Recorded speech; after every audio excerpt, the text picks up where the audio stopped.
Promise I'll be okay. Will you be fine without your phone? It's like medicinal for me to forget my phone at this point. I was talking to Sebastian Younger yesterday, and he has no smartphone. And I was so impressed by the fact That's that he was able wild. to do that. I just imagine going around the world with just How a. do you Uh, travel, or how do you He has a I don't flip know. phone. He has a flip phone, so that qualifies. we are live, folks. We're live. We are Just so you know. live. Okay. Hello, Yeah. everybody. Nice to see this great group of people here. Lev Parnas, Yeah. Kate Justice, and Ellie Leonard.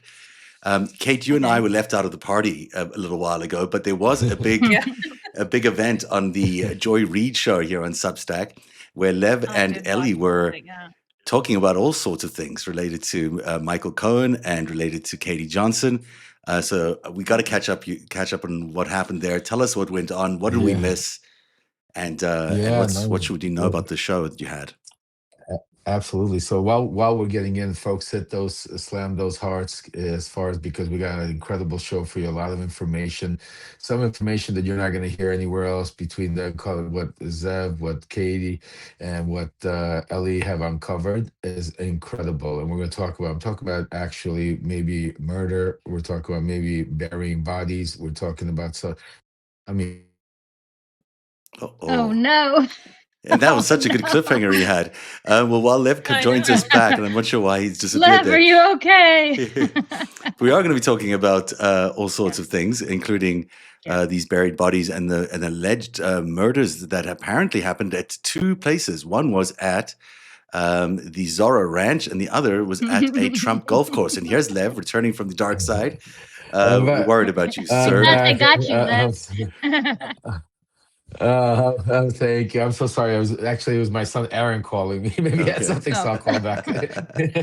He can jump on. So I was going to say, yeah, Yeah. maybe he will. I'll text him right now. Hold on, let me tell him that. Send him our live, and if he wants to, I'll tell him. Do you want me to is give you a more than little welcome. update about like what we Yeah. found with Michael Cohen while he's doing that? Is that all right, Lev?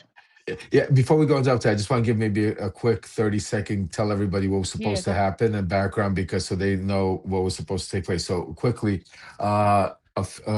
about a few days ago, all of a sudden, Joy Reid reached out to me and said that Michael Cohen reached out to her, and basically started telling her about some different cases and the Jane Doe, and that me, Ellie, and Zev, and everybody have it confused, and this is bad reporting, and really confused Joy to a point where he made her start looking into things and really starting to push her in the wrong direction. So Joy called me up and said, "Lev, do you mind if we do one-on-one with you and Michael Cohen? I'll rent a studio. We'll fly you into New York. We'll sit down, and because the Katie Johnson case is extremely important, I think the world needs to know. And afterwards, we'll have a panel with like Ellie, Waj, and Katie Fang and others or Zev that could, discuss the validity of what you guys discuss." I said, absolutely, 100% Joy, I'm all in. Then I got a call back basically saying that Michael Cohen has refused to be with me in the same place because he considers this to be Jerry Springer.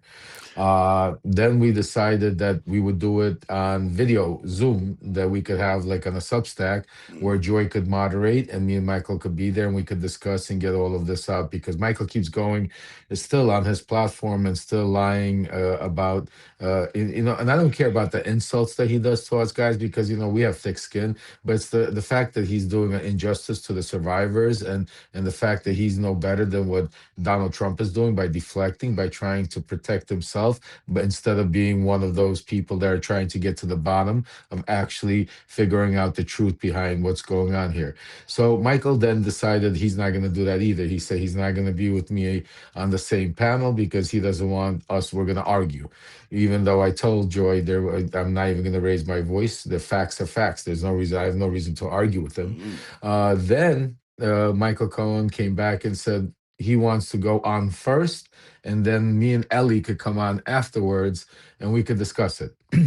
So basically today, me and Ellie were the producers from Joy Reid show reached out to both Ellie and I and asked us if that was okay with us. And me and Ellie said absolutely.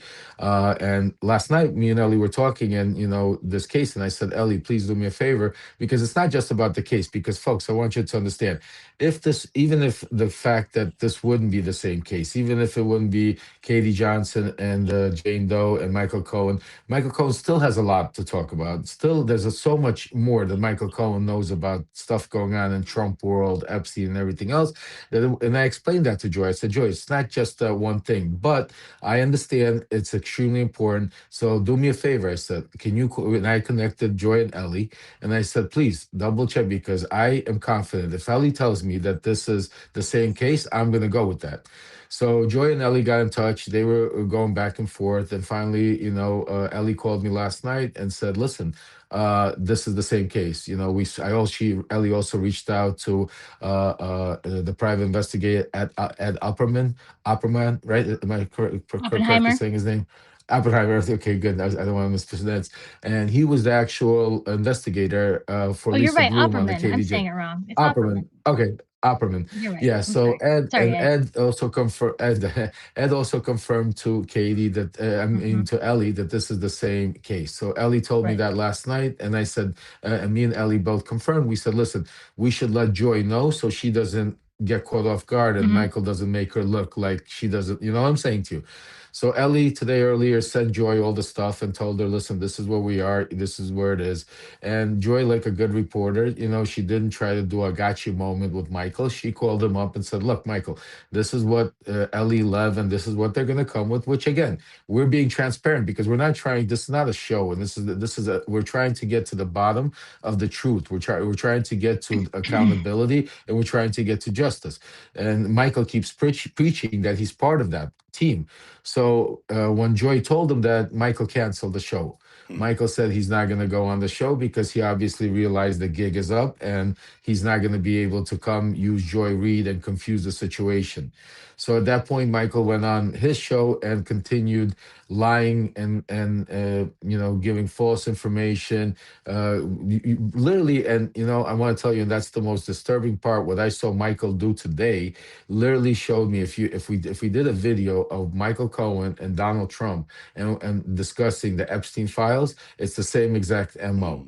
It's basically protecting himself, deflecting from the whole situation, never ever giving any information.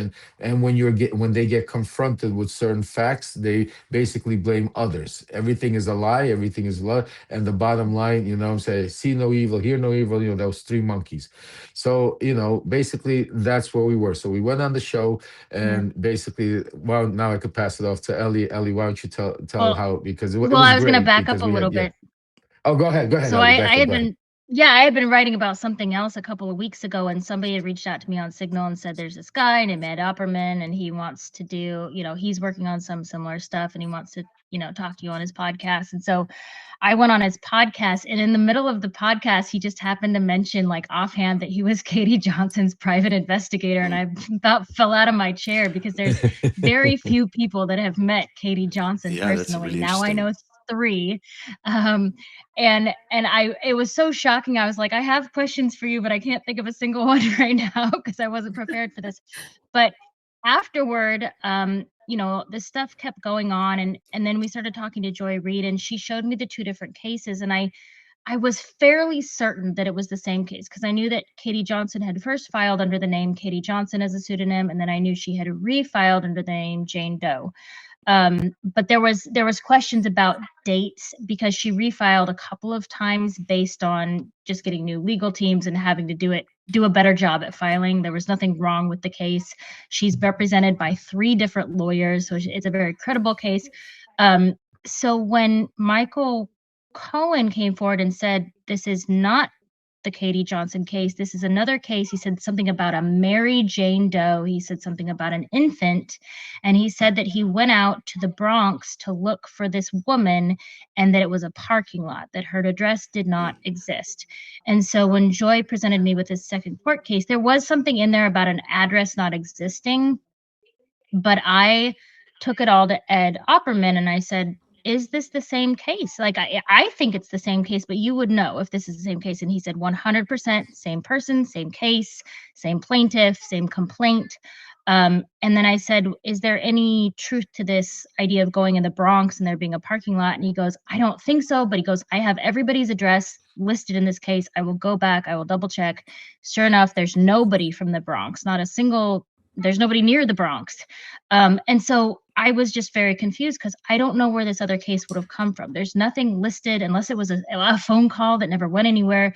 But like this case that he is now saying he was a part of, this second lawsuit, which he's now connecting himself to, is the Katie Johnson case, and her private investigator that she hired and that her legal team hired is verifying that. And so like he would know better than anybody. So now I don't know why Michael Cohen would now be saying he's a part of this case if he's saying it's not Katie Johnson, and trying to pull himself away from that. It's just all getting very confusing, and it feels like it's something that's getting so extravagant that it's falling apart, I guess. Yeah, it does feel like that he is intentionally trying to muddy the waters as much as possible here. It doesn't By the even way, really Zev, matter. Waj is here. I'm Yeah, no, sorry I'm to trying to interrupt you. put him. Oh, Waj there he is is. I here. see him now. Oh, Sorry. okay. Oh, Let's you see? Okay, I'm sorry. Go ahead. let's put Go him in. ahead. Yeah. Hello, Waj. Ooh, that's not Waj. Where's Waj? That's me. How did that happen? I had him here a second ago. Yeah, and while There we Zev go. is There's getting Waj Waj. in, while I watched. just hey Waj, just a little add. By the way, you need to get some rest, brother. You're incredible. But just to add a All little of you. bit more context, which was I think what Joy did today, and I want to give Joy a major shout out and give her a lot of credit because it was true journalism. We didn't have a Jerry Springer show. We came and it was No, really we it's spoke about very facts and it diplomatic. was important, very diplomatic, and it wasn't ganging up on Michael Cohen because Michael Cohen's irrelevant except for the fact that he has information. And the few things that I think that we got out of that this panel today is Ellie with her incredible investigative work was able to validate that those cases are the same. Then we had Katie Fang on there that was also able to, the great Katie Fang that we all love came on and validated what Ellie Mhm, said and validated basically mhm, that yes, these are, from everything she's investigated, that these are the right. same case. But also something else that Paul, what was Paul's last name? Paul Butler, I think, Paul Yeah. Butler, and I hope I'm not mispronouncing his name, but also he's a lawyer, came out and he also validated one other extremely important thing when it comes to Michael Cohen, and that's that Rule 35 letter. Because if you Mhm, remember, one of the things Michael Cohen really makes very light of is the Rule 35 letter, basically saying that it was a no big deal. He was trying to get out of jail and he was just saying it. I That was the mhm, one of the things that really triggered me because somebody that spent time in prison understands what a Rule 35 letter is very well, and it's very difficult to get any prosecutor or judge to even give you that unless you're giving some very serious information about somebody very serious. And Michael Cohen kept making light of that, and most people couldn't understand that, and he was conflict. So Paul also confirmed and said to be mhm, able to use for any prosecutor to use the Rule 35, there would have been had to Michael Cohen would have had to have been giving them sufficient information about Epstein and Trump for them to even to consider it. So I right. think there was a lot of About a significant incredible case, he yeah, also said. yeah, Yeah, he said it had to yeah. be about a significant case, and it had to be information that would have made a difference in a significant case, because otherwise Michael Cohen's case was already closed. Let me just try get Waj back 100%. in here. Waj, if you're Yeah. watching, I can't invite you through the traditional Substack thing, sadly. So this is the only way. I'm going to send you a new link, and hopefully you'll be able to get on this time. If not, we'll send you even another fresh link. You guys are so interesting to listen to because there is so much confusion around what Michael Cohen is putting out there. But what you're saying about that Rule 35 really is the thing. He knows stuff about Jeffrey Epstein that he is not telling because he was willing to proffer that stuff way back when and corner the president of the United States in order to get a lighter sentence, in order to get that to get that Rule 35 lighter sentence. This is something he obviously did because that's in the records. And he can't hide from it. So, talking about Katie Johnson is fine, and we have to talk about her, and she's an important figure here. But that isn't the only thing that we're saying about Michael Cohen. We're saying that he knows things about Epstein that he was willing Mhm, to proffer, and now he's not willing to say anything about Epstein. So he's right. just lying. He's just plain out lying, or he lied to the SDNY. One of those things is true. Right, Well, the as like a biggest thing, what, yeah, non-legal go ahead. sorry, as a non-legal expert, I was just gonna say if if there's not anything to it and it's really not that big of a deal and he was just trying to get out of jail, why not just tell us what he was gonna tell them. Yep. Yeah. Like, Gotten very Absolutely. complicated. say it. Yeah, absolutely. Well, you know what Really really, is kind of that simple, you know. you know, and I agree with you guys, but what really got to me, why I keep persisting on it and why I'm not staying off of him, is the method that he chose. Because I know Donald Trump very well, and it's the same exact MO. He's attacking the survivors and the victims because he starts talking about how they should come out, start naming people. He doesn't. He says, "Well, why don't the survivors come out and start naming people?" He keeps putting pressure on that. He never talks about Donald Trump doing anything wrong.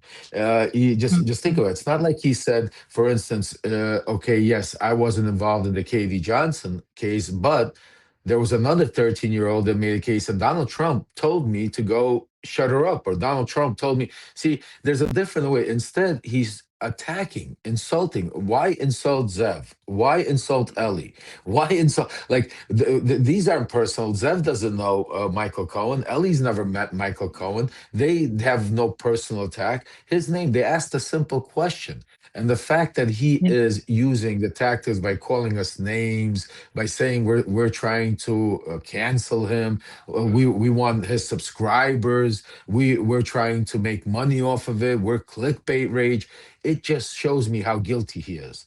It just shows me how disgusting he is. Because in a situation like this, though, any normal human being would come out and say, "Hey guys, this is what I know. This is where I was. This is where, let's figure this out. Maybe I heard something. Maybe, I wasn't involved here, but I knew this lawyer was doing that." But no, it's a complete attack on the people that are asking a simple question, and that's what really solidified it to me that Michael Cohen was as guilty when it comes to. Again, I'm not accusing him of an exact crime. Where I find Michael guilty is knowing a lot more than he is telling in a lot of this whole situation. Oh And my that's the gosh! bottom Look line. at that surprise guest. What we actually want to give him is more limelight. To be honest, we want him to go out there I and, love and it. and tell us as much as he can. Who's the Right. cat, Swaj? It is a cat. This is I'm sorry, all. It was technical difficulties, and I should be in bed because I'm sick. But like a masochist, like all of us, I've gone back and forth. This is Billu, the cat who was missing for 5.5 days during the snowstorm, and then came back. So I don't know how he got back. I don't know how he survived, but that's Billu, and he's healthy, as you can see. And thank you all. I mean, there's so much stuff to talk about with Epstein, and it's just this sick. I mean, can I just say before we get into Michael, but isn't it fascinating? Ellie and I talked about this very briefly. It's not only were these people raping girls, it's that all these other people didn't care that these people were raping girls. They didn't care. Right? It was like, if you look at the first thing I'm looking at is the timestamp of everything that's being released. And as we're digging through everything over the past few days, all of these correspondences, folks, are 2012, 2015, 2017, 2018. Larry Summers, Zev was talking to him right up to the point he was arrested. Yeah. Right. And then with Michael, and I'm just going to jump in on the Michael, I was catching some of this, is, Michael has a very influential platform, I've realized, and a lot of people who mean well. Listen to Michael. I'll give you an example. Today, I went and picked up my son from school for a doctor's appointment, and all the ladies who work at the front desk are follow me, and she's like, "I saw you on Don Lemon." She goes, "I saw you on Don Lemon. You enjoy. Awesome. I listened to Don. I listened to you, and I listened to Michael Cohen." I didn't say anything, but what I realized was a lot of folks for the past 6 years, right, who are against this fascist regime, against Trump, Michael has built up a lot of trust with them. Michael is the one who came in and said, I went to jail. I'm the one who worked for Donald Trump. This is my redemption arc. I made mistakes. And a lot of people are like, okay, this sounds believable. And then when it comes to the Epstein stuff, as you have mentioned, he just behaves, I'm sorry, like all these other powerful men in the past week, where they are forced to, once it comes out, then say, like Dr. Peter Attia, Zev. Yeah. Oh my gosh. Oh yeah, you're right. I did party with them. And so the way he's attacked, people, you, Zev, and Lev personally, I think I'm involved. The way he's kind of accusing us of trying to get his subscribers. No, I'm not. Hey, here's a test. If you subscribe to Michael Cohen, don't subscribe to me. There you go. Wonderful. All right. Me There you too. go. Me I'm too. fine. Me too. Me Look, too. That's fine. I don't actually Don't give want him. him to be. I want people to subscribe to him. I have no problem with that. I Yeah, just but have go a give real. him. Just be honest, Yeah. Zev. Just my whole take on this is I Yeah. don't understand how you have a razor sharp memory when it comes to everything, but then when someone asks you anything about Epstein and Donald Trump, you all of a sudden forget. How is it that coincidentally 2 weeks ago, when all of this was coming out, thanks to Ellie and her paid subscriber and Kate and others, you then turned to Donald Trump and said, "Oh, guess what? After 9 years, I remember that Letitia James and Alvin Bragg, all of a sudden coerced me." If they coerce you, what did they coerce you about? Did you lie? Did you lie under oath? Also, why is it that you always say, "I never saw him do anything illegal. I never saw him do anything illegal." When it comes to his relationships, I'm talking about Donald's relationships with Epstein and girls. Yeah. Sure, it might not be illegal, but that doesn't mean it's not unethical or gross or disgusting. Thank And you. why is it that you blow up on Tara Palmieri, Ellie, Zev, everyone else when it comes to specifically this issue? And then Well, also the Rule 35 consideration. And then finally, last thing I'll say, sorry for my little Nice. rant here, Okay, you go is ahead. my Continue. little rant is here is how come you were the one who proudly bullied these women, bullied these people, paid off these women around the same time that Trump was doing all this stuff, but you have no recollection of you bullying or Right. paying off any other woman who could have been a victim. Sorry, that's my No, two that's cents. exactly the Or- point. And or- go ahead, Ellie. Go Yeah. jump in. Well, I was just going to say, how do you have no recollection of this Katie Johnson case, but you have a recollection of the Jane Doe case that happened 1 month later?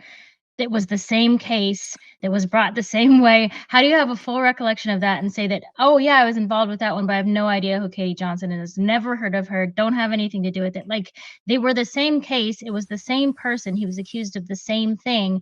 And yet he's like, I never even heard of that. I don't even know what that. I mean, the first time we met him, he was saying he never heard the name Epstein the entire time he worked for Yeah, Donald I Trump. mean, that's what his first that's where I reaction was. started with him. And that's just Yeah. obviously crap. I mean, look, when I looked at today's evidence that came out today in the Epstein files and discovering how close Donald Trump and Jeffrey Epstein really were with these sex parties. I mean, so you've got Katie Johnson there at 13 years old in 1994, getting raped at a supposed sex party by Donald Trump and Jeffrey Epstein, 1994. And beaten. And beaten, and this is one of several incidents that gets worse, right? She gets progressively worse. She gets there was oral sex, I think, the first time. Then there's at one point he raped her, and she wanted him to wear a condom, and he refused.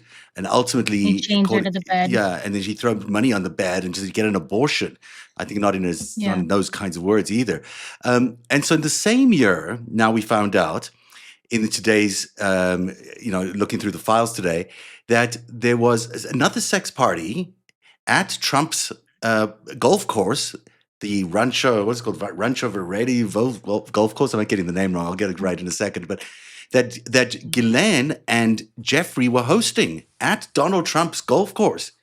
And then there are two separate, and this is news tonight, there are two separate reports to the FBI inside those FBI documents that say that Robin Leach of Lifestyles of the Rich and Famous raped one of these young girls there and got so kinky, got so rough that the girl died and that she's buried there on that golf course.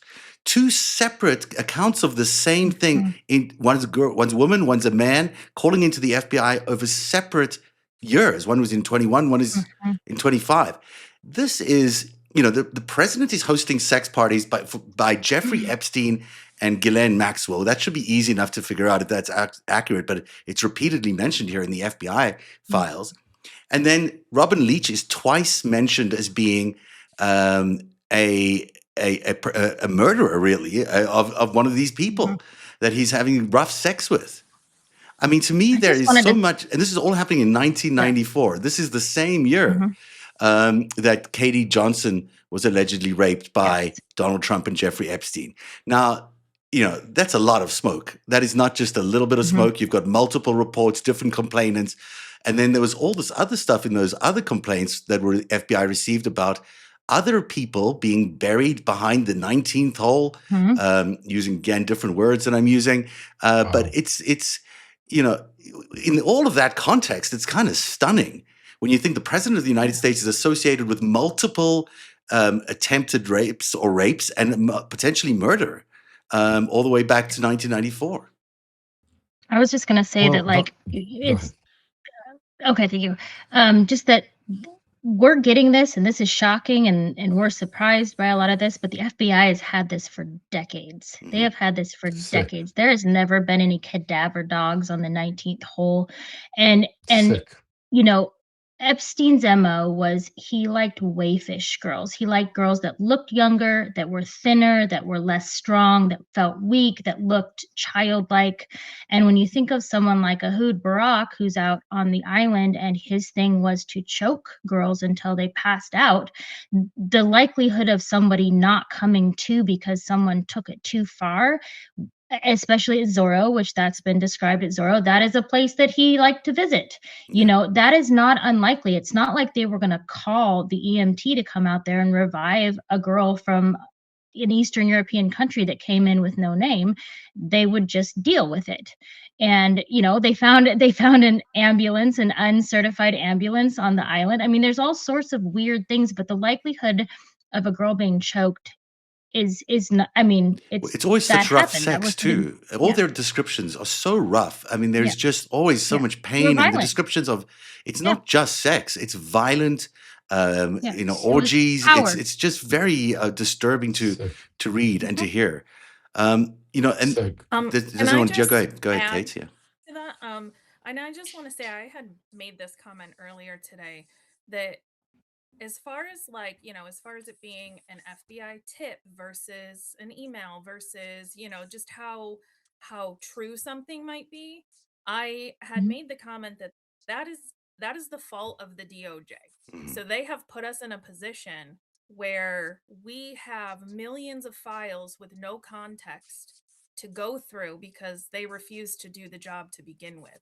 So, aside from the victims, anybody who has a problem with anything that's coming out of this, they need to take it up. Well, victims are trying to take it up with the DOJ, but the rest of them, the people who are named in these files and even just the tips, because I know tips aren't Mhm. necessarily something that panned out, but for it to be in the files that are released says something to me. Yeah, I It's think not though they just have been some vetted to random some tip. extent, right? They had these lawyers look Exactly. through Like all Well, these well, things, or so they they well, could you say. have know, gleaned something. what, But it's the fault of the DOJ. If they did not want us speculating like this, they should have done the job and they should have just named the people to begin but with they and want not you. turned this into what they did. But that's the whole point, Kate. They want us guessing and justing. They don't want clarity. They're trying to throw a Mhm. lot. It's like throw a lot of shit at the wall and see what sticks. You know, Yeah. this is their whole mo. They're trying to confuse, distract. Just for the simple fact, the fact that they released naked pictures and names of survivors, Yes. that wasn't an accident. That was on purpose. That's more intimidation. That's more, suffering. That's more pain. Just think about the fact. What pisses me off more than anything, and I don't know what if you guys tell me your opinion, and there are emails in there, sick perverted emails where they're talking about 9-year-old girls and all kinds of shit like that, and Mm. the DOJ blacked out the name of the The person email sending the sender. email. Right. Yeah. So like, give me one reason for that. Like, so what I say, and before Right. I go, I just want to say that, and this is why I always say, and this is why it's so important with this crew, and I know them well. I've been around them more than most people. Is don't listen to what they say, watch what they do. And that's very important because they go out there and say a lot of things, but watch exactly what's taking place and who are. So yeah, they're giving you names. We're seeing all this craziness, but think about what's being blacked out. Think Mhm. about how more Mhm. disrupt the other 3 million files are that they don't want to give us. Think about like how more powerful or how more connected, because it's not even the power of the people they're protecting. Some of those emails they're protecting because these are where it's like a jigsaw puzzle. It's like another Mhm. piece to the puzzle that will connect That's right. a certain time and place and certain thing. So that's why they're like in that. It could be the same person. It could be that one person. You're like, oh shit, it was him. He was there because you have great Yeah. people like Zev, Zell, you know what I'm saying, Ellie and Kate. They're digging into this and are connecting the dots. But it's Can all done on Can I purpose. just No, but can could I? I say go something ahead. about Go that ahead. real? Go Go ahead. ahead. No, Well, you I just guys wanted to go. say I'll something go about after. that real quick because you know, Aaron and I talked offline. I know he had found that pile of, you know, young girls' headshots and their full driver's licenses and like birth certificates. Like, clearly unredacted. It was their entire life story, short of maybe their social security numbers. Like, and it was what, 30 pages of young girls ages 14 I to even 17. found that. Yes, right. And then he contacted the DOJ missed it, but like, they've been telling us this whole time the reason why we weren't getting the files is because they were working so hard to redact the survivors. Now you post an email online and people go, hold on, why is the email sender redacted? Because that is all the redactions. All the redactions are the people sending the emails and receiving the emails. They have nothing to do with the survivors. And now we have these leaked versions of unredacted files from the DOJ that are really scary, because while independent journalists are being targeted, as we saw this week, now they are sending out unredacted versions of the entire files that include abuse and include children in compromising positions. And people have 3.5 million documents they have downloaded to their Dropbox, and they don't know if that's in there or not. And so if you end up with an unredacted version of the files, you can be prosecuted for that. And that's a target.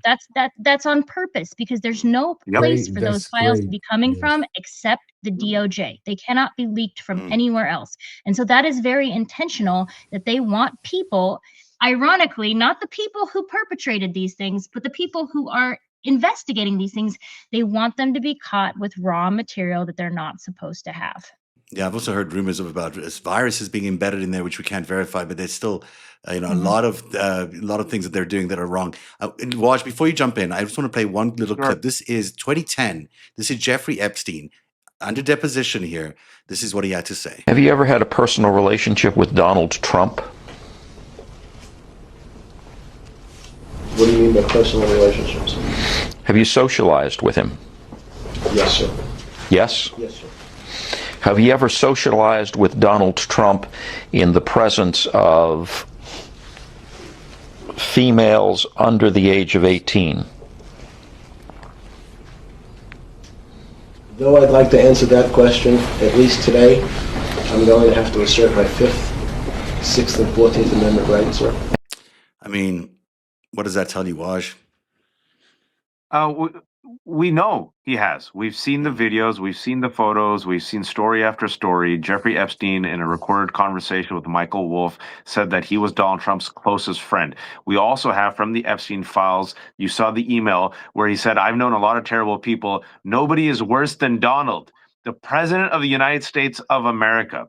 We know that Melania, his wife, partied with Epstein. We know that Epstein was the one who introduced Melania Trump to. I mean, I'm just saying this, folks. But in the presence of females under the age of 18 is what he's. Well, I mean, but we've seen it. We've seen the photos. We've seen the video. They used to chase models together. Allison has a tip. Allison Gill has a tip that these girls weren't just trafficked through Mar-a-Lago and Epstein's Island, but one person says that, oh yeah, my friend was trafficked through Donald's modeling agency. An underage victim. They used to chase girls ages 14 to 19. And as Ellie said, look at every single it's allegation, right? But some of these allegations, one of them was under the one that you read, Zev, was, I believe, a 13-year-old girl. It was under, it was to the FBI. Yeah, it was under oath, under threat of perjury, right? So this wasn't just so like half-assed. They're like, oh, no, I know that this is under oath. I know I could, if I perjure myself, I will be held liable. No, I saw, I heard that Donald Trump raped a girl. And you look at the MO, the pattern. And Ellie and I have talked about this. If you just look at the pattern of all the allegations, right? If you even look at the FBI interview of Jeffrey Epstein's cellmate before he killed himself, and he does a list of all the men: Harvey Weinstein, Donald Trump, Leon Black, Glenn Dubin, right? He just does a list. The Frenchman who was also found suicide, Jean-Luc. If you look at the Harvey Weinstein one, right, and we all found out way too much about Harvey Weinstein once all these women came out.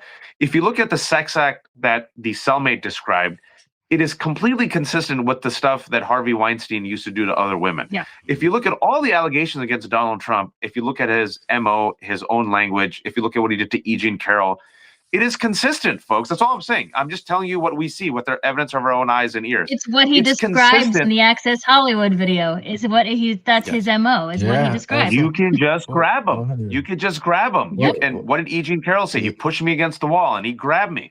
woman after woman after woman. And then, as Zev, to your point, what's even more disturbing in what we got is not just allegations of rape, which is terrible, pedophilia, assault. He also threatens the girls with violence, threatens their family members with violence. And then I saw the same document that you saw where Ghislaine and Epstein are talking casually about like a torture snuff film.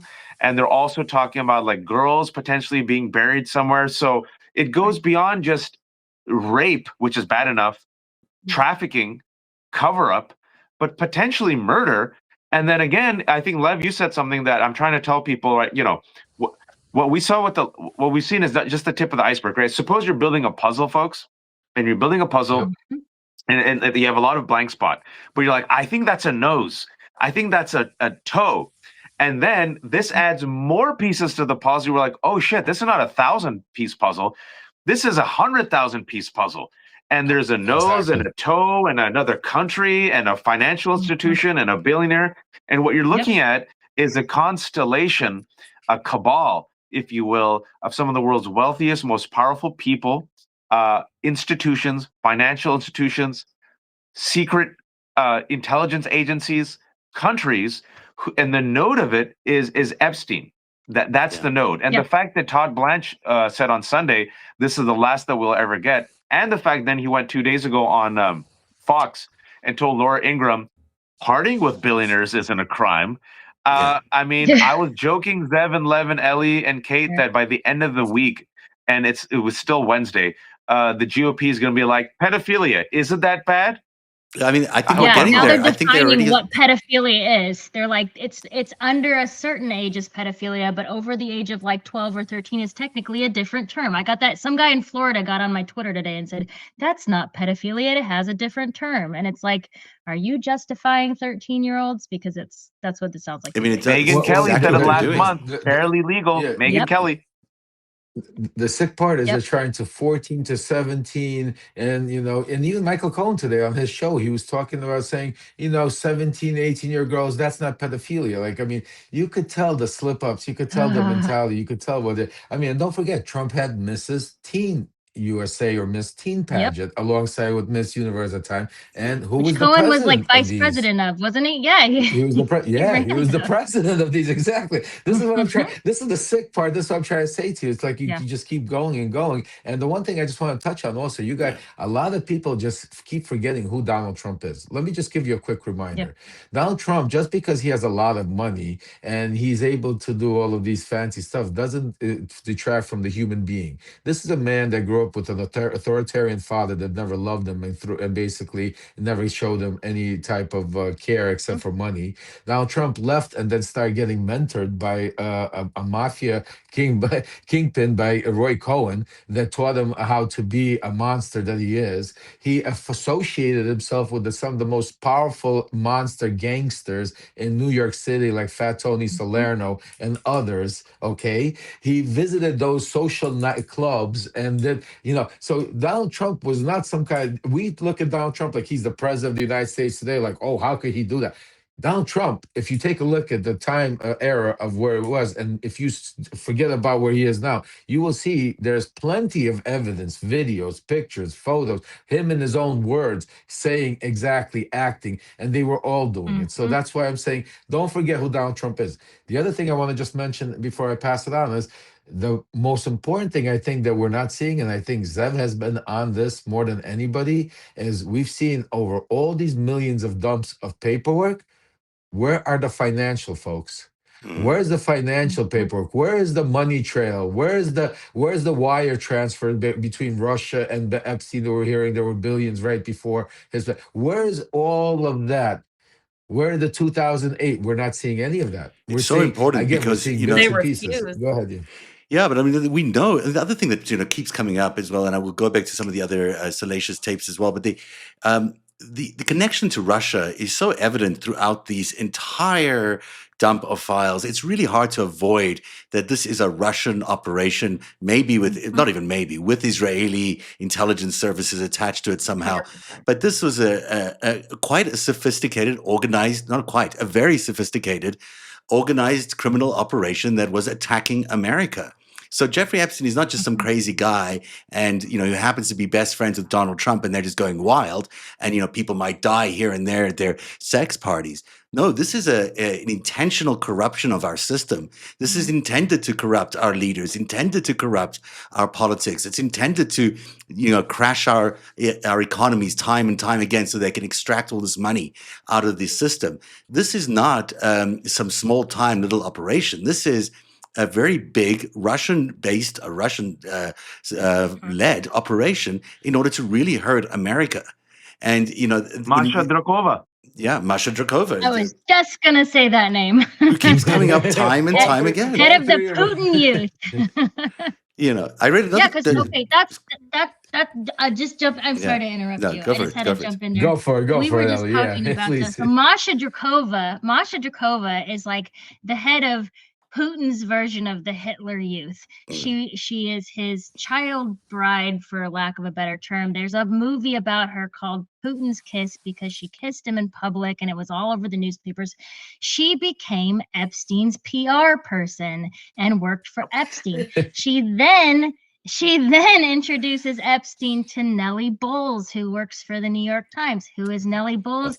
She is the wife of Barry Weiss, who is now editor-in-chief Barry of Weiss. CBS. Oh, there you go. It didn't take And very long that to get is there. the chain. Sorry, I just had to put that all out. I didn't know that. That's really interesting. That's Barry Weiss connection. Really, and also it gets even worse because Masha Drokova through Epstein was then connected to Thiel and the Broligarch network. Right. And furthermore, Peter we have an FBI. This is in the Epstein files that came out. You have a confidential source that believes that Drokova was sent by Russia to steal U.S. tech secrets. Oh yeah, for sure she was. That's why she set up a venture firm. She set up a venture firm, which Thiel was invested in, Epstein was invested in, and Putin clearly got invested in. They were there to steal all this information. Sorry, Kate, go ahead. What was that, Kate? I had found some emails. I don't remember if it was Brock's or if it was the Epstein files, but I was going through both of them, and it was contracts between at least Barack and Epstein and Russia to help facilitate investments by or investments in Western technology this is everything that they were. I'll have to find them. Valar, I think was the name of it. I think this had to do with also Wexner gave Barack $2 million in order to invest in this thing called carbon. Long story, but ultimately that was an 8,200. That was definitely part of it. Yeah, yes. And there was more to it because it was very specifically like a consulting contract. Right, and there was the Ergo as well. Specifically what you're talking about. Yeah. That was what they were consulting. So I'll have to find it and share it. I mean, the things people have to realize is, you had a whole bunch of Russian people with lots of money show up in Israel in the, after the end of the Soviet Union. A lot of them declared themselves Israeli or said they were Jewish, so they got their Israeli passport. Some of them may have been, some of them were not. But they, brought a lot of money with them, thanks to Vladimir Putin, because they landed up being oligarchs. And suddenly in Israel, you had this burgeoning population of Russian immigrants, many of whom were very wealthy. And, that people was like in the 70s. Yeah. Semyon Mogilevich is one of them. Lev Parnas, another one of those. There's a lot of people who made their home Israel, and they were really still operating on Russia's behalf, and they really corrupted Israeli politics, and that's how we landed up with Bibi Netanyahu, and then they brought the same thing over here. Zev, did you see the racism? That racist email? No. Have you guys heard that racist email between Masha and? I got it. Oh, this is because the racism please. is also key. Masha Drokova email. This is from December 2017. I'm reading you exactly the email. I'm not making this up. Masha to Epstein. I found criteria to find smart people. The more Jew you are, the smarter you are. You said you're 98% Jew? You're very smart. My ex-boss is 78% Jew. He is super smart, less smart than you are. I have a close friend, business partner, who's 99.3% Jew. He's crazily smart. We take all Jewish people. Sources can be done through relatives. Ask them to do a 23andMe test. Do event for everyone who's 98% Jew. Also, all of them are not religious. Do you think it makes sense, right? Exact verbatim quote email between Masha and Epstein. Wow. That is Wow. I swear to you, unbelievable. you just gave me PTSD, remembering doing business in Russia and the Soviet Union, and it would be just like the wording, like, they would hate Jews, but to use them as their accountants and their businessmen to make money, to watch their money, but the racism, you're correct, and it's not just Jews, it's everybody, black, brown. Russia is Yeah. very, very, the Soviet Union when it comes to that. Wow, that was some crazy stuff. Epstein sends a Um, lot of racist emails. He said What is something that? A Is about lot. that water. white nationalism? Is it Jewish nationalism? Is that what is going on there that is, driving all of this? Because it is true that a lot of Yeah. these oligarchs are Jewish, and a lot of Epstein clearly was Jewish. There's a lot of Jews involved in this, and it's certainly not every Jew well, that's involved, but there are uh, some uh, Jews that are involved in this. Well, Hmm. yeah. Well, I'll tell you another little secret. So in the '70s, a lot of organized crime that needed to get out of Russia, but were not Jewish, but were trying to leave. Literally, in Israel, we're getting 40, 50-year-old men were getting circumcised to be able to try to prove that they're Jewish, getting fake paperwork, and interwound themselves. And there's a huge, and you're right. Even when Barack, I'll give you another little story. So when what's his name ran for in 2000, this was in 2018, I think, or two, when did he run for office, or Who? 2000, Ehud Barak? Or yeah. it And was Not probably Ehud 2000 Barak, I mean, and not Barack, what's his name, Netanyahu? Bibi Netanyahu. maybe Netanyahu. Yeah, 2018. I think he got into power in 2000. Oh, I mean, he went in and out, but I think his 18. initial one was like No, but when 2000. was it? What was it? The last election, because I Uh, remember Trump and Rudy sent me there to help with the Russian vote, because it was, I think, 2018 Must it have been was, about if I'm 2018. Yeah, correct. I think you're right. 2018, 2018. 2018, when he sent So me you were there sent to there help with to the. help rally the Russian vote for Bibi? Oh, absolutely. Oh, yeah. I got so much with Bibi. That's another subject we're going to go into. Bibi's another Donald Trump, and Bibi's right-hand person was Rudy's, very close. It was a lot of coordination going on at that time. There's so much going on. I don't know. Sometimes it's just depending on the No, when you timing say what we're things, that's always talking like about. stunning to me because you just That's pass why I them go, off as like read it's the just book, Zeb. nothing. But the president of the United States sent you as an emissary to rile up the Russian vote in Israel for Bibi Netanyahu, Well, yeah, Wow. he was losing to the, what's it called? to Ehud What was Barak, his I think, at name? the time. No, not Ehud Barak. Never Barak. It was who? Ehud Barak, I What was think, the was name you said? running No, no, no, no. It was either not the president, oh, ministers. it was Who was the opposition? I remember his name. Uh, It'll come to me in a second. The I broadcaster, like the how anyway, news you the randomly broadcaster. just talk to Lev and he'll be like, "Oh yeah, when I was in Russia talking to Putin," you're like, "What?" Yeah, no, but it's the same thing. It's like Epstein. It's like, how does this happen? That Epstein gets to talk to all these world leaders, but there's Lev Parnas going over and getting the vote for Bibi on behalf of Trump. But it's there are two countries, right, Zev? I mean, we just look, folks. Look at the evidence. I have nothing against Russians. I got nothing against Israelis. You just look at the evidence. The two countries that realized, oh, we can use Epstein Yeah, as a node. It's Russia and Israel. yeah, And if I'm a foreign intelligence agent, Zev, I've said this before. If I was any country's foreign intelligence agent and I saw the traffic that went through Epstein, I would try to either acquire him wittingly or unwittingly as a foreign agent. Because through Epstein, now I have blackmail and information, not just on powerful people, on institutions, on world leaders. right. But I think he was sent by. I mean, sorry, but I think that Epstein is a product of the intelligence agencies. I think that that's not a. It's Yeah. not that they found him. I think that they groomed him, they trained him, they made him who he is, and that's why you have the connection to Robert probably. Maxwell. Yeah. That's why Ghislaine Maxwell is there. I mean, Ghislaine Maxwell and Jeffrey Epstein are not really lovers. They're not married to each other. They were just somehow connected to each other and sent to America with all the money. Ghislaine came after Eva Dubin. Well, Yeah, which she hated Eva. yeah, but they'd met much before. They met in the 1980s. Yes, I just mean as far as the operation goes, Yeah. it seems like Eva was in that position, and so there's a lot kind of through the 80s with her. Oh, you're saying as an intelligence person, maybe Eva as intelligence? Yes, Could be. 100%. And she's 100% part of that. So I couldn't agree with you more. I had found some letters in that birthday book, and I had kind of traced those back to it was Terry Kafka, and Yeah, his Epstein had buddies. gone on an adventure. The European in adventure. Europe. Yeah, and but there was one thing that was like really interesting where Terry had mentioned getting detained in Greece by the police, and they had also mentioned, now mind you, I mean they didn't have a ton of money, but I mean to do this you had to have some kind of money to do this. He And said he they was talked living about $2 a day. yes, like they used like no money, and they slept on the train, and it reads like an intelligence thing, like how they would put you through this stress test almost to see how you handle it. What happens when you get detained by the police? What happens, you know, like all of these things. And I actually found a manual in Epstein's files, this last release, that basically describes this whole process. So it was just really Let me really just read interesting. that. So I agree with you. I think Can I give you some good news? I mean, just some real quick good news. Yeah. Brad Karp of Paul Weiss steps down.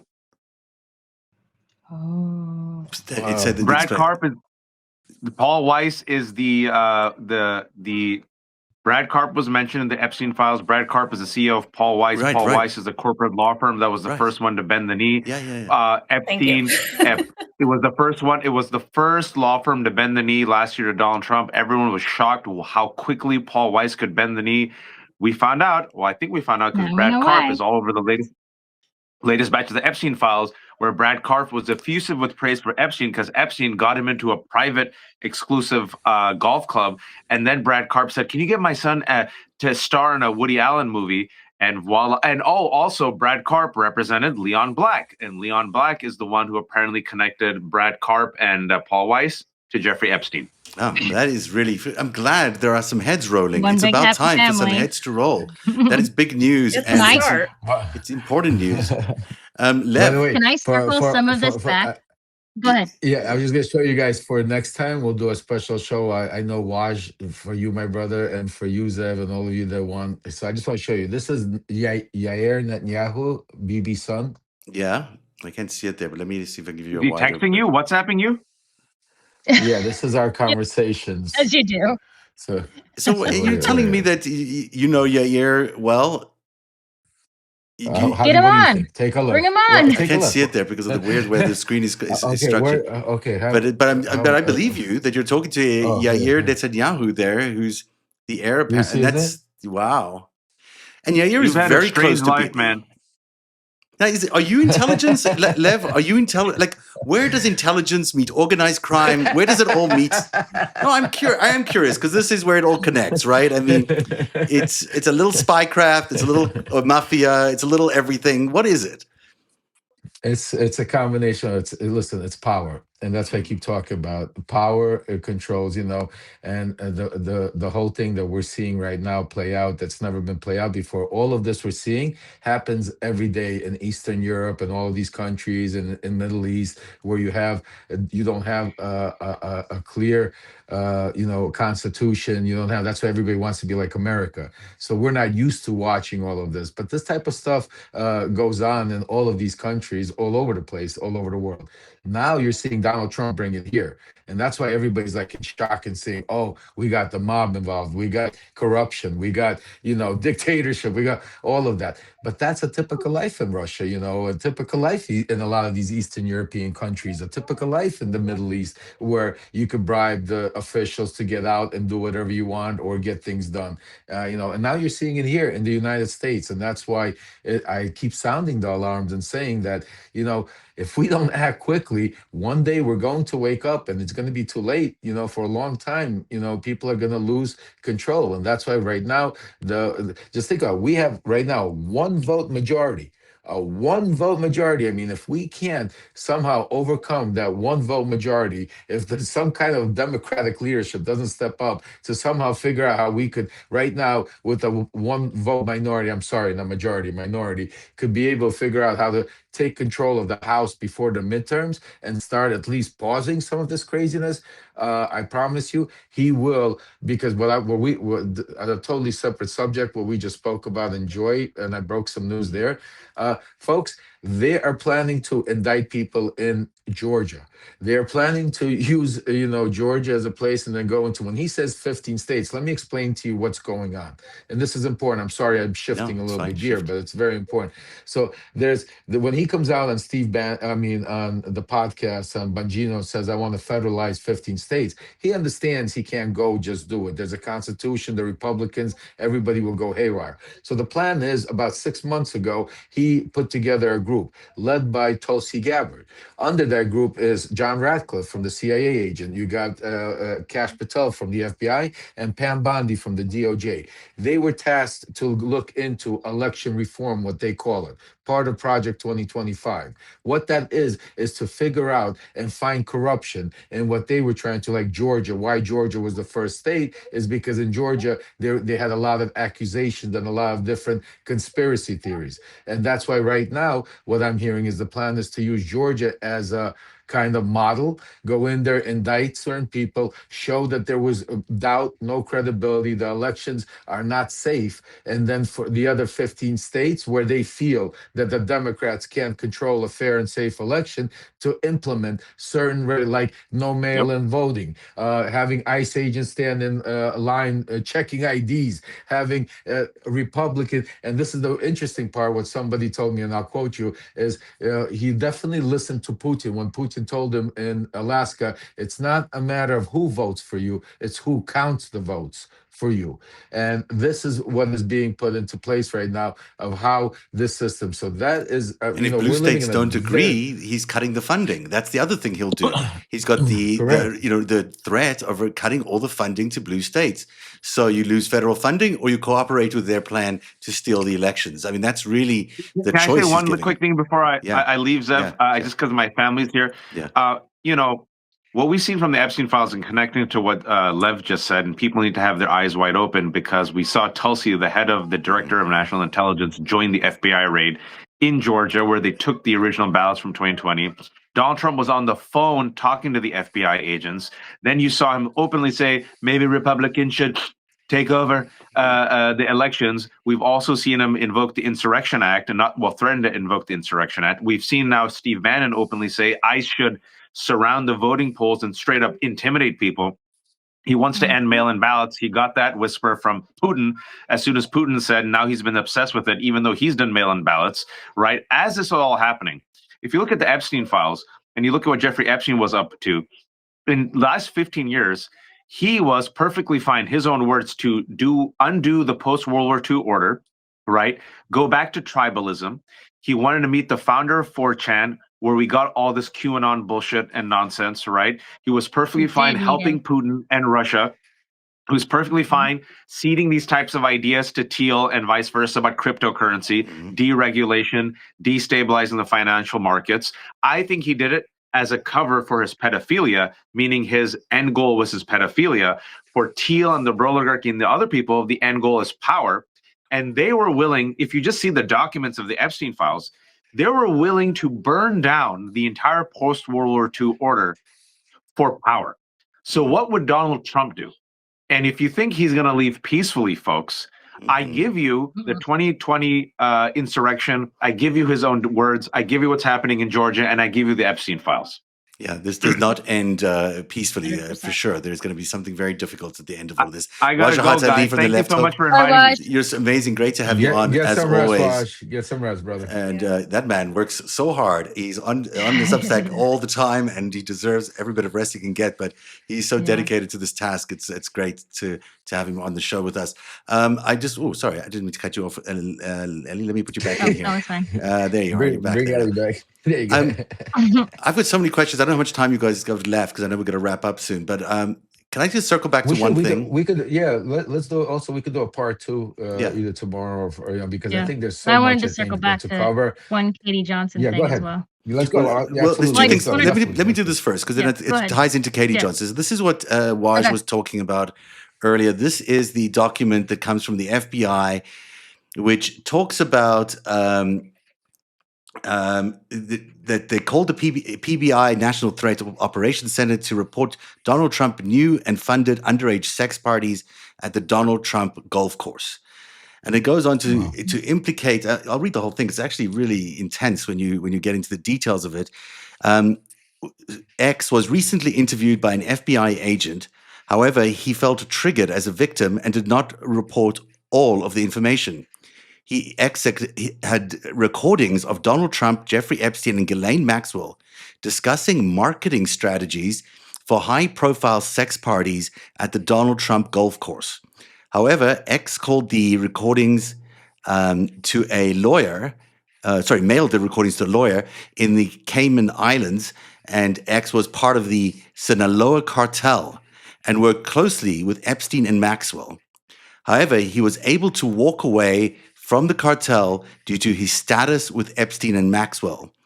In the recordings, Trump stated he was aware of the underage sex parties and charged the house money of the golf course to fund the sex parties. So allegations that Donald Trump funded the sex parties out of the golf course funding. And then ex-witness Robin Leach strangled a young girl during a sex party. He claims she is buried behind the 19th hole at the Donald Trump golf course. X is aware of 3 separate occasions in which girls were murdered and buried there. X was told if he spoke about the incident he witnessed, he would end up in the hole as well. X gave Maxwell the idea to put cameras in the golf course to review the cartel members and understand how to market the 12 to 14-year-old victims to the cartel. I mean, these are stunning allegations, if true, and yet so much of it rings true because of the allegations of the Sinaloa cartel that Trump seems to be very, very friendly with. He keeps bringing them over to the country. And this is not only the first time, this is the second exact claim that Robin Leach was involved in a very rough sex incident that landed up in the death of a woman and that she was buried in the golf course or on the golf course. Both in the FBI files, both, as far as I can tell, not investigated. 2 separate reports by 2 separate individuals.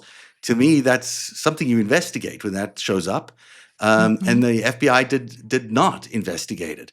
Now, Robin Leach is no longer with us, but it's clear that he and Donald Trump were very close. Donald Trump was a regular guest on not Housewives of the Lifestyles of the Rich and Famous. It sounds similar, but it is. And I'm going to play one little clip and then I'll keep quiet.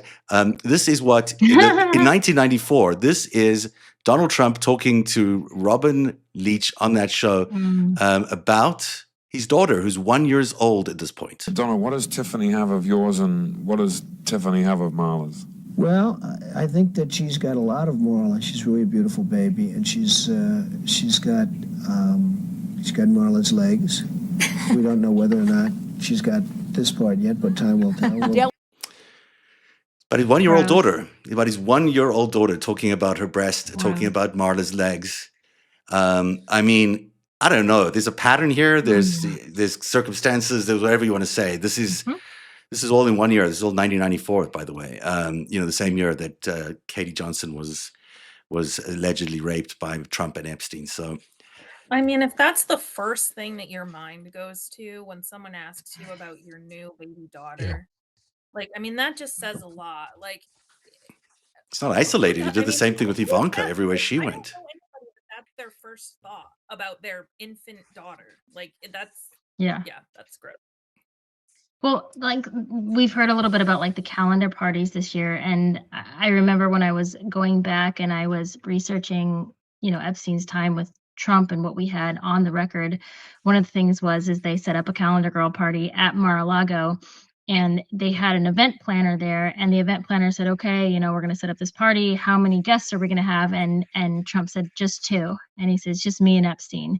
And it was literally the 2 of them and then all the women, and they just sat there and watched. And that to me said a lot. But I wanted to circle back to something when I was talking to Ed Opperman, who's the PI for Katie Johnson, kind of talking about some of this Mossad stuff. I asked him and I said, she was threatened at the end, right? She had a press conference. She pulled out of the press conference at the very last minute. Like, what happened there? What do you know that happened there? And he said there was a hack to the system, to Yep. everything, the whole legal teams, their computers went down, all their information went down. They traced it back, and it came from Israel. The hack came out of Israel, and it freaked her out so bad that she pulled out of the case because Ed told me that the also. history. She knew the history. Yeah. Wow. Yeah, I spoke to yeah. I could confirm that. Ed confirmed that to me Yeah. also. We spoke about that, and he said that one of the biggest thing that is that the day when she was supposed to go, when we saw earlier, when she was to the press conference, all their computers, everything got shut down. They got hit really hard, and she got really scared. That was one of the reasons. Because they could trace it back, and it traced back to This Israel. was just as the elections were about to happen in 2016 that elected Donald Trump, because Katie Johnson would have derailed that election completely. So if you're asking if Israel was interfering in our elections, and if Russia was interfering in our elections during that one, then you got the answers right there.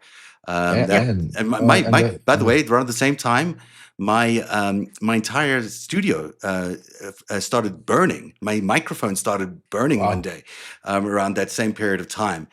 So it's not, it started burning? My microphone started smoking, like literally started smoking, and I couldn't, and I had to like figure out what it was. And they said that someone hacked your computer and had overheated it to the point that it made it could have started a whole fire. That's wild. And it's honestly, not. I'm sitting here researching, I will like wave at my camera because I'm like, I know that, like, I can't imagine that they haven't like hacked. They must be watching us all very carefully, I'm sure. But it's that's the world we're in. That's so scary. Yep. That's really interesting information. And just think of it, if they could use AI technology to trace how people are going to vote in the future, how people are, where they think to prosecute people. They used it on the generals looking to see who was pro-Trump. I mean, absolutely. And like I said, it's me and Ali talk about it, and it is what it is. But they are, they're not using. Just think about warrants and procedural. I mean, think about when back in the Hoover days, how the FBI, if they wanted to just tap a line or go do something, like it just gets done, and then you use, the information you want. Because the other interesting part is they don't have to use that information. You might never know. Like, I'll give you an example in my own case. They used secret stuff like, that they never could show me because it was an NSA voice technology overseas type of shit that was all blacked out. But they were trying to use that to then get a warrant to be able to, so they could go out there and legally tap you, the government, and listen to your stuff and not use that information to actually prosecute you, but use it to get a warrant to go after you and do certain stuff. Oh, absolutely. Crazy stuff that goes on. Yeah, and they'll use each other. Do you think the Israelis aren't spying on Americans on the American behalf? Of course they are. And so the Russians, this is what they're doing. I want everybody who's watching to really subscribe to the three people in front of you, Lev Parnas, Kate Justice, and Ellie Leonard, for their incredible work that they're doing, and Wajahad Ali as well, who's done amazing. You guys are amazing, and it's great to have people to share this with, because it's such a process, and also the viewers at home who are part of this great crowdsourcing effort. Every single day now, I get tips from the people who are viewers of these broadcasts on Substack Live, or part of our communities. It is so great to have all that support, because there's so much to dig through, and it's fantastic. So I want to give each of you an opportunity to sell yourselves as best as you can. Let's start with you, Ellie. Oh, me? Okay. Hi, I'm Ellie. You can find me on The Panicked Writer on Substack. I'm at Red Pencil Script everywhere else. I'm going to go, I think, transcribe some coded journals after this. I think that's my next That's a good step. one. That is a really good one. Yeah. I'll tell you why in a second as well afterwards. Okay. Kate, so everyone should just please follow and subscribe to Ellie. Kate Justice. Thank you. So mostly you can find me here on Substack, and then also on Threads, and it is just the Kate Justice on Threads, and that's where I am. And you did some great work on Zorro. We never even got to it today. Yeah, I didn't sell myself very much. Sorry. I'm going to sell you a little bit better, because you helped identify that no one had really raided Zorro. By the way, there was a raid in Zorro now, I found out, in 2019. But I don't know what was related to that. I just found out that there was a raid. It happened at the same time as these other allegations that we covered earlier on with Dean on the 5-stack, and it's on the narrative as well. But I don't want to digress us there. But there's more on Zara that's still to come out. And Lev, do you want to tell everyone about why everyone was in the loop, your great merch and your great T-shirts, and also the plan you're working up on how to get all of this, get more attention out of Congress? Thank you, Zev. I appreciate it. So first of all, I want to definitely shout out to Ellie, Kate, Zev, Waj for all the great work they do, because I'm not an investigator, I'm not a journalist, and I'm just a loud voice that's somebody that's been part of this group and knows how to deal with them to help get this truth out and make sure that we could do it. And without these people here, without this independent journalism team, without, I consider that my team, our team, that we are going to make change. And as I promised all of you guys, this is a year where we're done talking, we're going to go to action. So first steps first is we have a petition out there. We have over 15,000 signature, folks. We need more. We need you to go out there, spread it far and wide. We've added names to it. It's a petition to go out there and get these people subpoenaed in Congress right now while we're fighting to get more Epstein files released, while we're going through more of the shocking stuff. In the meantime, write these dates down, February 11th and 12th. February 11th is a very important day, is because that day, Pam Bondi is going to be testifying in front of Congress about the Epstein files. We are working behind the scenes with certain Congress people to be able to get a front row seat with certain Epstein survivors, to be able to have Pam Bondi look us in the face every single time there's a question mentioned there. We're also working with this team right here. You see it, these 3 individuals and some others behind the scenes that are working besides trying to get this information, but they are also tirelessly helping me put together, I'm just going to deliver it, but they're the ones putting together this a package. That's what you keep saying, Lev, but you know, we were just helping. I'm putting the pressure on you. It's like, wait a second, what did this become our job? This is we will help. We're helping, but this is your show. We're gonna put together a package that's gonna be more than they've come up with, and we're gonna connect the dots, what we're doing here, what we're coming to you. And because the one thing I want to just tell you, because of my knowledge being so close inside of this world of politics of Congress, I'm going to tell you, a lot of these Congress people don't have the wherewithal, don't have the time, don't have the manpower that we have to go through all of these records and be able to go deal with it. So the one thing I think that we could make a big difference is if what we do, what we're talking about, and we put this down and we chew it up and bring it to them, a glossary like A, Z, connect the dots, like we're connecting to you. I think you're going to see a lot more Congress people and coming out and talking about the crazy corruption that is going and all the stuff that's going in the Epstein files. So it's just another way to help. It doesn't mean any one of these things, but each one of these things is another way to keep pushing until we get control and get back our democracy, folks. So thank you for supporting us, supporting this team, subscribing. And again, the number one thing is paid subscribers, folks. The way it works for all of these people, they don't have corporate sponsors. None of us have corporate sponsors. None of us have billionaires. Most of us have kids. Most of us have families and husbands and wives and you name it, and partners. And it takes a lot of time out to be able to do all this work, to be able to give information. So if you can, become a paid subscriber to all of these incredible independent journalism, because that is what we have to save our democracy today, because the media, CBS, ABC, CNN, they're all gone. There is nobody else. This is the last line of defense, because once the information is controlled by the dictators, it's over with, folks. So that's why independent journalism is number one fight right now in this war against this authoritarianism and dictatorship. So I thank each and every one of you, and God bless you. That's really well said, Lev. And it really reminds me that everyone should please share this content as far and wide, and also just talk about it to your friends and family. Make sure everybody knows about this content, because this is not the story you're getting on the national media. This is not what the mainstream media is reporting. They're reporting a very different story about what's coming out of the Epstein files. The truth is really only here on Substack. And I want to thank all 3 of you, and Waj as well, for being here tonight for another really excellent panel on the Epstein files. And we'll be back again, hopefully next week, to do another one, or maybe even sooner. And I'm going to leave you with a little bit of what Donald Trump said about Ivanka Trump as well. We heard what he said about Tiffany, but I'll give you some clips about Ivanka. Is there anything else you guys wanted to throw in before we say goodnight, or we good? I just think everybody should subscribe to you, Zev. I don't think we mentioned that yet. Yes. I'll take it. I'll take that. Definitely. Always happy to have people subscribe. All right, let's listen to Donald Trump and Ivanka. This is an incredible clip reel. Just stunning what he says about her. Said that if Ivanka weren't my daughter, perhaps I'd be dating her. You know? Stop it! Oh, it's so weird. Stop. You know what? You are sick. By the way, your daughter. She's beautiful. Can I say this? A piece of ass. Yeah. She looks more voluptuous than ever. She's actually always been very voluptuous. She's tall. She's almost 6 feet tall. Please welcome the lovely Ivanka Trump. Still, even Ivanka seemed confused when talk show host Wendy Williams asked about things the two have in common. What's the favorite thing you have in common with your father? Either real estate or golf. Donald, with your daughter? Well, I was going to say sex, but I can't relate that. If I weren't happily married and, her father. My daughter, Ivanka. Yeah. She's 6 feet tall. She's got the best body. Yeah, she's hot.